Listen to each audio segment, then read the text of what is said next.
on every little thing in school. It's like, what do you want to be? It's like professional soccer player. So signing it was unbelievable. It was really exciting. Spain itself, you're a million miles away for the first time in a brand new country, people who don't speak English. I was struggling so much in Spain. I wanted to come home so bad and end that contract. You're out there playing for Team USA. The most people out of a game that I've ever played in front of before. It was the scariest time of my entire life. It was definitely like a lonely period. I think it helped me learn to love myself more. One day I'm not gonna have soccer, so I need to also like me who doesn't play soccer. You are important whether you play your sport or not.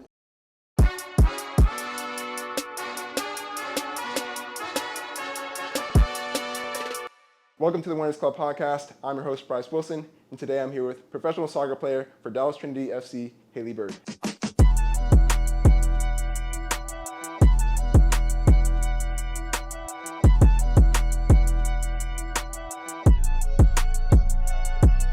Haley, thanks for being here. Thank you so much. Thank you for having me. So we're going to go over your mindset and also what it's like being a pro athlete. But first, I want to hear about your journey to become a pro athlete. So let's start from the beginning. What are your first memories playing soccer?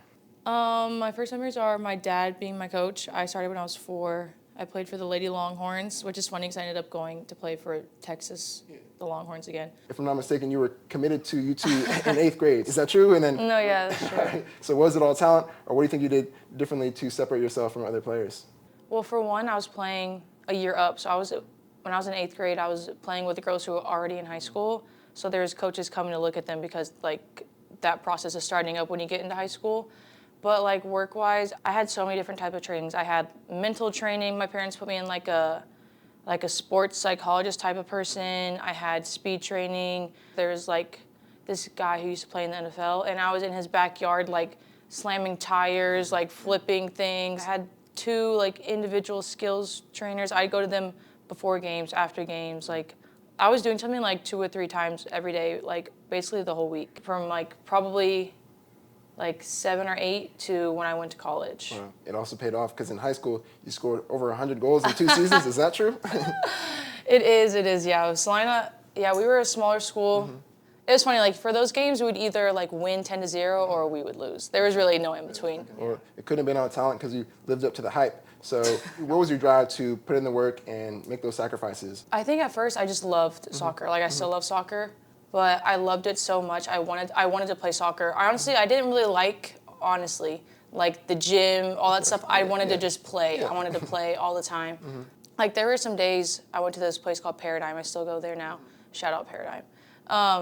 I'd go there, I'd miss school, because when the college kids would come back in the summer, obviously they're not in school, or not in the summer, but like there was some sort of break at the college kids would come back, and I would skip school to go and train with them. Like I loved it. And then as I got older, I think I started realizing how much like money and effort and time that my parents put in. So that also like is like a motivating factor for me because like just for an example, obviously my mom, she does like everything in the world for me and my dad, but there's like a time where we had a showcase. I played for Solar in Orlando and our flight got canceled, like nothing going in and out. And so me and my dad we hopped in a car and drove straight through the night, but like we drove straight to the field. We didn't go to a hotel. We literally left the Dallas airport, got in the car. We literally had to stop because of a tornado. Like we drove, didn't go to a hotel, nothing, straight to the field and hopped out and played a game. Wow. Like, stuff like that, like people aren't doing that really, like parents, right. Like, so that started to become a thing as I got older, realizing how much they've done for me, like not just in life, but in soccer. So I feels like almost an obligation, like I feel like I have to give back to them in some sort of way, you know? That makes sense. And then before college, you also played with the U18 national team and the 2016 Women's International Cup. So how was that experience? They were so fun, but they were like the most stressful times probably ever. And I'm young, I don't really understand. I don't think I knew how to navigate situations like that or like feeling that anxious before training or a game or anything like that. But it was a really great experience. I went to Ireland, we went to London to get like with them, California a few times. So, I mean, it was a great experience. I met like a lot of great friends there. But yeah, I think young me didn't know how to properly, maybe take criticism. Because when you're younger and like you have a decent amount of talent, like you're in a team and your team is good and y'all always win and it's just like always fun, kinda. And then you go to an environment like that and it's like really competitive. It's like really like cutthroat, kinda. And so I think it was hard to deal with, but obviously hindsight is 2020. Yeah. So like. What made it stressful? Like the coach was hard on you. The teammates were very good. Oh yeah, of course everyone's like so good, but it's just like imagine you played, but like you're out there playing for like Team USA, and there's just coaches, and you know that they're looking at like every single thing you do. There's like papers and clipboards and things, and you're like, you mess up one time, you're like, that's it, like I'm done. They're not gonna want me back, like things like that. Because back then you think if you mess up once, then like that's all that they think of you is that one mess up and not like the 10 other good things you did. So yeah, that was just like real stressful. And if you're not like super outgoing, you have to go in a room with a girl you've never met before for a week. Like y'all doing everything together, which can be stressful. I obviously never had like any bad encounters with that, but like it's just like another like stress level. It's kind of like college before college. No, seriously. Yeah, speaking of that, going into college, typically for most athletes, the first year or two is difficult. But in your debut college match, you scored in 25 seconds. So what's the secret? What did you do to make that process so smooth? Like how'd you do it? Oh my goodness, I wish my college time was as smooth as you just portrayed it to be. But honestly, I don't know what was happening. God was really on my side that day. It just landed in the perfect spot for me. But college was, I think, the biggest teaching lesson for me. I think it really like shaped me into like the teammate person, like player I am. Obviously, you wish you can go back and like change some things, but so fun. That game was so fun. Yeah. Like I remember it vividly how it happened. Like Michaela Flores, it like hit her like in the chest and it just bounced down right there against Bryce. Oh, so fun. Yeah. But you did have difficulties because on paper everything went perfectly. Your team did well. You liked the school. You did well. But what were some difficulties that you experienced at AT? It didn't seem like you did. Well, again, like now you're in another competitive environment and you're playing for a school, a university. There's like the most people out of a game that I've ever played in front of before. There can be like up to 5,000. Like honestly, I could have just made that number up. That might be a stretch. Around but there. like like a decent amount of people at a game. The pressure is heightened and like you have to do school. I was never one to like school. I only did the things I had to do so I could play soccer. Like everything was to play soccer. Like if it wasn't for soccer, I wouldn't have gone to Texas. Like I don't know where I would have gone. Soccer is like the only reason I went there. You're also living on your own. Like really, like you have more freedom for the first time, and that was new for me. Like growing up, my parents like kept me from things in a good way. Like I was never one to go like party, drink alcohol. Like that wasn't me in high school. I was so terrified. All I did was literally play soccer. So you get to college and there's like girls older than you. There's like boys and that can affect you in some way, whether it's like relationships or whatever. So just navigating a whole new life basically and like becoming like a grown adult is like scary. And you have to live with you. We have to have a roommate. So you have a roommate. I love her. Still to this day, so I had a great time with that. But just like figuring things out by myself. I still to this day have to call my mom about everything. I'm like, Mom, what is this? What do I do here? Or my dad, if I have anything with like my car, I don't know how to do anything with the car. Change a tire, don't know how to do that. So it's just kind of hard to like start being more independent if like your parents literally helped you with every single thing when you're younger. So I think that was probably definitely the hardest. What helped you get through that? Because there's probably some athletes in the same situation where maybe they got shielded as well, and then you go to college and everything's new. And so what helped you get through that period? I had great friends. Belief, if you like at least me personally, like believing in God, trusting that things will pan out the way that they're supposed to, and like they still help me. Like if I need them, they would drive the 3 or 4 hours down if needed. Did you ever do that? You ever call them and they came? Oh, for sure. And my dad came to every game. My mom tried to come. The games stress her out, so she didn't come to as many. And I had good coaches. Like if I really needed help, they would help me. Right. So like the support system around me was really helpful. So. Okay. From UT, you signed for a pro team in Spain. What was that experience, or what was that process like of signing your first pro contract? It's kind of like you wait your whole life kind of to like be a professional, especially if it's what you want to do since you're so little. Like on every little thing in school, it's like, what do you want to be? It's like professional soccer player, like every single time. So signing it was like unbelievable. It was really exciting. I know me and my family were really excited. Spain itself was definitely an experience. The club that I was at, the girls were so great. I still keep in touch with some of them. It was like kind of like a, I don't want to say newer club, but the women's side wasn't as developed as it should have been. So like there were definitely some struggles that we had, like getting like paid on time and things like that. And like none of the coaches spoke English. Almost no girls spoke English that weren't from America. Like only a handful from like Spain spoke English. So it's kind of hard to like build relationships sometimes with people obviously who like don't speak your language. You can like kind of say a few things to them. So that was hard. And then you're a million miles away for the first time in a brand new country that you've never been to, people who don't speak English. Or maybe if a game goes wrong or like it wasn't what you thought it was going to be, it's kind of like, who do you lean on now? Because everything you know is like back home. But I'm grateful for it. It was my first pro team, so I'm always grateful for it. And like the friends I made. So Spain was an experience. It was a learning lesson. I definitely grew. Right, yeah. for sure. Yeah. And you played on many different teams in many different countries, including Spain, Denmark, Iceland, Turkey. So what were like the biggest lessons you learned through your time in Europe? I think I got better at like just being in the moment and like being where my feet were, because I was always maybe like worried about what's going on at home, or like I didn't go out and explore because I'm like upset about something else that's happening like in my personal life or whatever the case was. I think I did that a little too much in Spain. I wish I would have maybe done more, but I was just like, honestly, I was sad in Spain. Spain was a sad time. But like I went to Denmark. I think I made, everywhere I've gone, it was just what I'm really grateful for. I've made like amazing friends who I know I'll be friends with probably forever. But as like I kept going, I was getting better at like enjoying the experience and realizing people would love to be in this country playing soccer or like getting paid to play the sport that you've loved your whole entire life.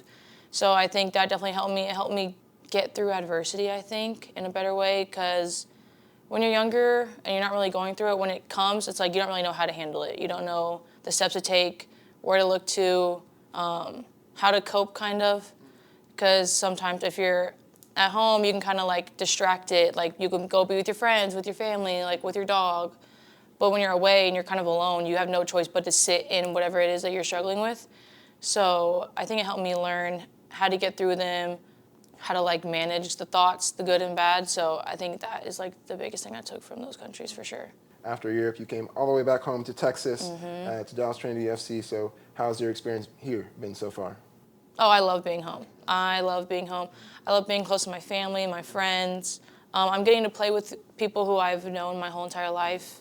Like Sierra on our team, I've played with her since I was like 6 or 7, went to college together, now we're here together. It's just great. Ever since I heard that Dallas was getting a team, I was like, I'm going to be on that team. I was in Iceland literally a year before the team was like formed, and I was like telling everyone, I was like, I'm going to be in Dallas. I promised I will be in Dallas. Okay.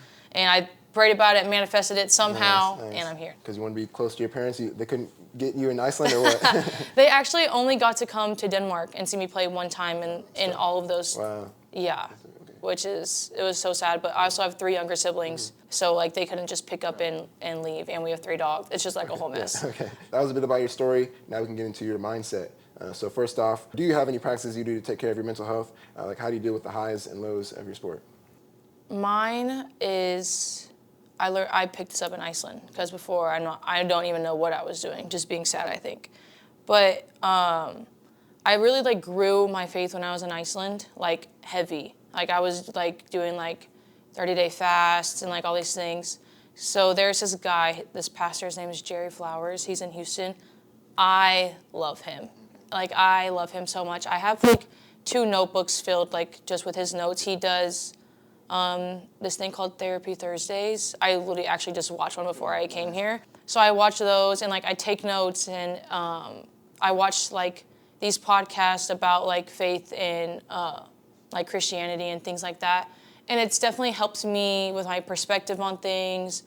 Obviously there's like days where it's like your mind is getting the best of you, but on days it's like really heavy, I'll turn his videos on, and I take notes, and I go back and reread the ones I already have. And it really is like a therapy session. Like I'm just in my room on YouTube, like taking notes, and it has helped me so much. That's what I do. I watch like church services or like therapy type podcasts surrounded by like Christianity and faith, and that helps me. Okay. We can address the elephant in the room. You just got injured a couple weeks ago, so I know. I did. I know it's fresh, but how are you dealing with it, or what's helping you get through this time? Yes, I tore my ACL on Friday the 13th. Wow, I didn't know that. Yeah. Okay, yeah. Horrible. Yeah. Honestly, I think being home is really helpful. I have like all my best friends at home, my family. Honestly, it's also my first injury. I might still be in shock a little. Okay. You know what I'm saying? Yeah. Like, I have never really been injured like this. I broke my elbow once when I was little on the monkey bars, and that's it. Like, so I might still kind of be like in denial until I have surgery, and then it's really gonna hit me. But I think I'm just trying to keep a positive mindset, trying to be like a positive light, at least when I'm like with my teammates around them, and just know that it is for a purpose, and like people come back from these all the time, like you see these all the time. So yeah, I'm just really relying on like my work ethic, my beliefs, my family, and they've been so helpful. My friends have been so helpful, because now I can walk. I was with crutches for like until like 3 or 4 days ago, but now I can walk. So, you know, to add things to like the winning streak. You wake up, winning streak. Okay, yeah, nice. I can walk, that's on the winning streak. Things like that. Celebrate the little wins. Winning streak, I haven't heard of that, so tell us more about that. Honestly, so I love podcasts. I was watching, it was Impulsive. It was Logan Paul's podcast. And this guy, I honestly forget who it was, but it has stuck with me since college. And it was like just little things that you like add to your winning streak. And at the end of the day, if you like looked at all the things on the winning streak compared to like a losing streak, it's like so much more that you should be like be grateful for. Basically, like the fact that you even woke up today, winning streak, that you can walk, you can eat, you have food, you have friends, you have a car, you are able to like, maybe you're in a fight with someone and you're able to like correctly like articulate how you're feeling to them in like a respectful way. Like you can add that, like just small things, and you can like add them to your day. Then playing soccer, do you have any weird pregame rituals or routines? I know at UT you wore the pink headband every game. Do you still wear that, or do you have another thing like that? You know, I might bring that back when I'm able to play again. In high school, I was very superstitious, like real bad. Me and my dad would eat the same meal. I would have Subway before every game. Okay. He would also tie my shoes before every game, like every single. He would have to tie your shoes? Yeah, I would leave the warm up, and I'd go to the side, and he would tie my shoes, even until I went to college. And then actually, fast forward to our game against Barcelona that we had. We have like these people like filming, and he had my dad come down, and my dad tied my shoes for that game. Your parents might be shielding you. You need to get out of the show a little bit. They just love me. What else did I do? So I'd put my shin guards in at a certain time. I also wore headbands in high school. They would match whatever jersey I was wearing. They'd be like reverse. Oh my God, they'd be reversible. What else? I say a certain prayer before. I do a certain amount of jumps before. I still do that. Before a corner kick, I would have to I start from the bottom and I go like all the way up. And then I do this thing with my feet a lot. Okay. And then in college, it was the headband, the jumps, the prayer, all that stayed the same. That stuff I stayed the same. Only thing that really has changed is now is like I haven't worn the headband, and my dad doesn't tie my shoes. That's all right. You need to grow. And we grow. Yeah. But like it was like more of just like a cute thing. Obviously I didn't need him to tie them, but as I got older, it's just like a thing that we just did together. I swear I can tie my shoes, I promise. I didn't know, but it seemed to work out because you've scored many game-winning goals and been in many pressure situations. So what was the most pressure you've dealt with, and how did you deal with it? There's definitely been a lot of pressure on us, but there was just one. It was my freshman year, and we were in the penalties to go into the Sweet 16, I think, actually. And I'm a freshman, and we've never been this far, ever. Or this is to get us as far as we've ever been. And I had to take a PK, and I've never been so scared of anything in my entire life. The ball was supposed to go this way. I made it, but it just went straight down the middle on accident. And I was like, oh, thank God. But that was and we ended up winning, not because of me, but like we won that shootout. And it was the scariest time of my entire life, I think. Okay. Like that was horrifying, but it was so great. When we won, that was one of the best days ever. Are you still struggling with pressure if you're in a pressure situation? Oh, I mean, I feel like there's always nerves, but I think you have to just rely on your training, and you're like, I've literally trained this 1,000 times, I've done this kick 1,000 times. It's also something you do every day. It's like not something brand new. Like you do this every single day. You can kick a ball 12 yards into the net, but at that moment, I was 18. I was like, I just want to kick this as hard as I can. Okay, yeah. Basically. That makes sense. You were a freshman, so I makes was, sense. yeah, Makes sense. so scary. Well, you seem like a confident person. Were you always confident, or did you build that? You know, I'm so glad you think that I'm confident. Okay. No, I think when I was younger, like, I was so concerned about what everyone else was thinking of me at all times. And as I got older, it's like, no one's really paying that much attention to you. It's really not embarrassing unless you think it's embarrassing. So just do whatever you want, basically. So I think I've just kind of like started to put more into myself and like love myself more. So I think that helps me. I find things that I like, and if I like them, then that's just how it's gonna be. I'm gonna do them. Yeah, I've grown, I've matured, I would like to think. And yeah, I've poured into myself, so I think it just like is now coming out a little bit more naturally than maybe before, where I was more timid and shy, which obviously I'm still a little bit shy, but yeah, I think when you pour into yourself and others, it just like maybe it can come out naturally. So I think that's what it is. You have a little bit of your identity outside of soccer. Like, what do you do to relax and take your mind off soccer? No, yeah, that's hard. I think it's hard. Like, especially now, I feel like I have to really enjoy being just with me, myself, and I, because I don't have soccer. Like, if I was upset, at least I had soccer. I could go on the field and like forget about it for a little bit. But now that I'm not gonna have that for a few months, I have to really know that like I'm a human without soccer, which is hard as you're growing up, because you're like, people only refer to you as the girl who plays soccer. Like, at least in my school, because nobody else really played soccer like at an elite level, like at least like club. It was always, it's not Haley, this is Haley who like likes to be with her dog and shop. This is Haley who plays soccer. Like, that was all it was.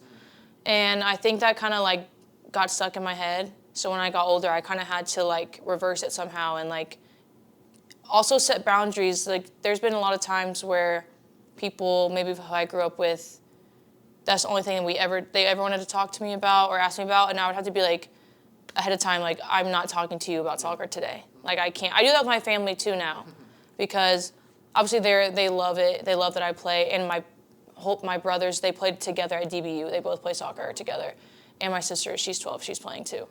But there's some days where I'm like, we're not talking about it today. I can't do it today. Like, this is all I talk about at all times. So I think, I just like grew up and started to realize that one day I'm not gonna have soccer, so I need to know what I like, who I am. I need to also like me who doesn't play soccer, you know what I'm saying? So that's definitely gonna also be a work in progress now, because I've never had to go without it. So we'll check back in a few months and see how I'm doing. Is that what you like to do outside of soccer? You walk the dog and shop? Is it top things or anything? My dog is my child. I feel like I gave birth to him. Okay, all right. Yeah, so I'd like to be with him, and I do like to shop. I watch YouTube, like, it's my job. I love YouTube. Hang out with my friends. I love being with my friends, going to eat, like trying new restaurants. Actually, that's kind of a lie, because I'm so picky. Trying restaurants I know that I will like. And you just go to that over Correct. and over? Okay. No, Gloria's, I'm there every day. Okay, all right. Well, yeah. Okay, Mexican food is a top? Top. Me too. For sure, top. Mm-hmm. All right, so as a pro athlete, you have the mentality of the 1%, but if you had to pick a mental weakness that either you had to overcome in your career or something you're still overcoming, what would be a mental weakness? That's a good question. There's just so many. So many? No. No, I think something I still at least struggle with, like, soccer-wise, is getting in my own head and thinking, like, everyone is obsessing over the mistake I made like I am. You know what I'm saying? Like, I'll be in practice and maybe I mess up a few times, and then I'll be like, I'm thinking everyone's thinking about it. Like, everyone's like, oh, wow, she just did that and this, as if they're going to go home and think about it like I am. Like, and that's just not the case. Because I find this with, like, my other friends who, like, maybe they feel like they didn't perform well. They're like, well, I messed up here and here. I'm like, I don't even remember that. I remember all the other good things that you did. So I think it's not letting these mistakes, one, affect the rest of my day, because that happens sometimes where it's, because when you're a professional athlete, you do your sport and then you go home. Some people have other jobs, but like that is like my only job. So I go home and I'm only thinking about like the poor training I had or like the game or whatever. So like not letting it affect my day and like not worrying about what everyone else, as if everyone else is just, their eyes are only on me and like they're thinking about the same things I'm thinking about. So that has definitely been something I've been trying to work on. It definitely helps whenever I'm like talking about it with my friends who maybe feel that way, and I'm like, that's not the case, because I'm like, oh, if that's not the case for you, then it's not the case for me either. So working through that has been a challenge, but. Talk with your teammates who also go through the same experience, that kind of helps as well. Yeah, for sure. Having someone that you can lean on and kind of like go through the trenches together with is like always helpful. I got it. All right, before we finish, I'd like to ask the final 5. These are the final 5 questions I ask every athlete. So the first question is, what's a misconception about being a pro athlete? When I was younger, I thought of pro athletes, like, I didn't realize all, like, you have to go in and make sure your body's right before practice, after practice, all the extra things you have to do to, like, take care of yourself. I'm like, oh, you just go, because when you're young, you don't have to do all that stuff. Your body can go forever. You feel great. Or, like, the food you put into, like, the water you drink, like the protein, this and that. I got older and I was seeing like older players, like they're taking this and they're drinking this and they're doing these things before training and these things after training, and on their days off they're gonna go in to the rehab and like get stuff here. And I was like, what the heck? I was like, I don't do that. I need to do that. So I think how like professional you have to be, and people think it's all just like so fun and easy, and it's like so much work. It's a lot of mental work. It's obviously exhausting, like physically.